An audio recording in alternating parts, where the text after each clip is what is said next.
Secretary Somesh Kumar senior IAS अहदेदार ने हुकूमत आंध्र प्रदेश को रिपोर्ट कर दी और एपी के चीफ सेक्रेटरी जवाहर रेड्डी से मुलाकात करते हुए उन्होंने मुलाजिमत पर रुजू होने का अमल मुकम्मल कर लिया। बाद अज़ां उन्होंने वज़ीर आला वाईएस जगन मोहन रेड्डी से मुलाकात की और तेलंगाना हाई कोर्ट ने चीफ सेक्रेटरी के तौर पर सोमेश कुमार की बरकरारी के सिलसिले में सेंट्रल एडमिनिस्ट्रेटिव ट्रिब्यूनल के अहकाम को कलअदम करार दिया था, क्योंकि मुत्तहिदा आंध्र प्रदेश की तकसीम के जरिए तेलंगाना की तश्कील के मौके पर मरकजी हुकूमत ने उनको एपी कैडेट अलॉट किया था और सोमेश कुमार ने मरकज के इस अलॉटमेंट के खिलाफ सेंट्रल ट्रिब्यूनल में दरख्वास्त दाखिल की थी। ट्रिब्यूनल ने मरकज के इस फैसले पर रोक लगा दी थी, जिसके बाद मरकज 2017 में तेलंगाना हाई कोर्ट से रुजू हुआ था और तेलंगाना हाई कोर्ट ने ट्रिब्यूनल के फैसले को कलअदम करार दिया और कुमार को एपी रिपोर्ट करने की हिदायत दी और इस फैसले के बाद department of personal training DOT ने उनकी खिदमत के लिए एपी के लिए अलॉट करने के अहकामात जारी कर दिए थे। इन अहकाम के बाद सोमेश कुमार ने आज एपी में रिपोर्ट कर दिया और उन्होंने कहा कि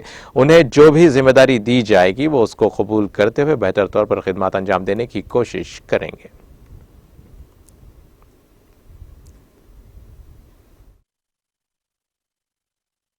మినిస్టర్ గారికి కూడా కలుస్తాం తర్వాత వాళ్ళు కంటిన్యూ చేస్తున్నారు